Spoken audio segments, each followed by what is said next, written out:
Let's dive right into this explainer. Why does buying a car today feel totally, utterly broken?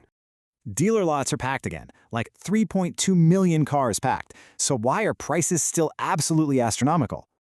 Get this, over 20% of buyers are shelling out a staggering $1,000 a month. And the average new car? It's hovering perilously close to 50 grand.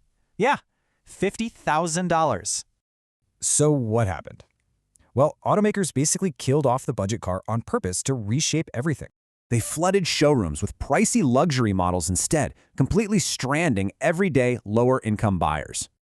Cheap, reliable rides like the Fit or Fiesta, gone. They want you buying those high-margin SUVs. The payoff for them is huge. GM's profit per vehicle skyrocketed to $4,200. But hey, it isn't just greed. Let's be real, today's cars are basically giant rolling computers. And electric drivetrains? They actually need more than double the computer chips that gas cars do. Crazy enough, automakers are literally fighting massive AI data centers for those exact same advanced chips. This tech arms race creates an ownership nightmare for us. I mean, insurance premiums are absolutely exploding.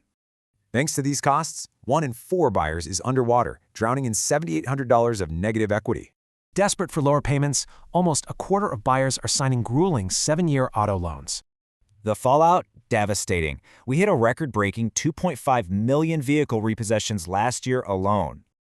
Repossessions totally destroy credit, basically locking millions of folks out of the new car market entirely. Meanwhile, dealerships are stubbornly clinging to pandemic pricing, even as heavy depreciation destroys their inventory's value. So your smartest financial move right now? Hunt down a well-maintained 6 to 8-year-old used car. If you gotta buy secure outside financing, use their desperation against them and always walk away. With millions facing auto debt ruin over these depreciating supercomputers, what's your next move gonna be?